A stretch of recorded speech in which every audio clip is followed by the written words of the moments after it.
মার্কেটে ইতিমধ্যেই iPhone 17 launch হয়ে গেছে এবং আমাদের মধ্যে অনেকেই পুরনো আইফোন ফেরত দিয়ে নতুন আইফোন 17 কিনতে চাচ্ছেন। ঠিক তাদের জন্যই আমার আজকের এই ভিডিওটি। 19.5% মানুষ মনে করে তাদের কাছে আসল আইফোন আছে, কিন্তু অনেক সময় পরিস্থিতি ভিন্ন হতে পারে। কিছু মানুষের কাছে রিফারবিশড আইফোন থাকতে পারে, যা পুরনো চায়নায় তৈরি ফোনও হতে পারে। কিছু না ভেবেই এই ভিডিওটি সেভ করুন এক্ষুনি, কারণ আপনাকে চেক করতে হবে আপনার আইফোন আসল কি না।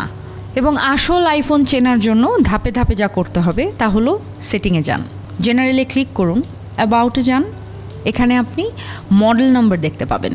শেষ দুটি অক্ষরের দিকে চোখ রাখুন। যদি CH লেখা থাকে তাহলে বুঝতে হবে এটা চায়নায় তৈরি, আর যদি LL লেখা থাকে তাহলে বুঝতে হবে এটা USA-তে তৈরি। যদি HN লেখা থাকে তাহলে বুঝতে হবে এটা ইন্ডিয়াতে তৈরি। আপনার ফোনের মডেল নাম্বারের প্রথম অক্ষরগুলোর দিকে লক্ষ্য করুন। N লেখা থাকলে রিপ্লেস ডিভাইস, P লেখা থাকলে পার্সোনালাইজড কাস্টমার আইফোন, M লেখা থাকলে ব্র্যান্ড নিউ আইফোন, আর F লেখা থাকলে রিফারবিশড আইফোন। পুরনো ফোনের পার্টস চেঞ্জ করা হয়েছে এবং নতুনের মতো বিক্রি করা হয়েছে। এই ভিডিওটি শেয়ার করুন আপনার বন্ধুদের সাথে, যাতে তারা নিজের ফোন যাচাই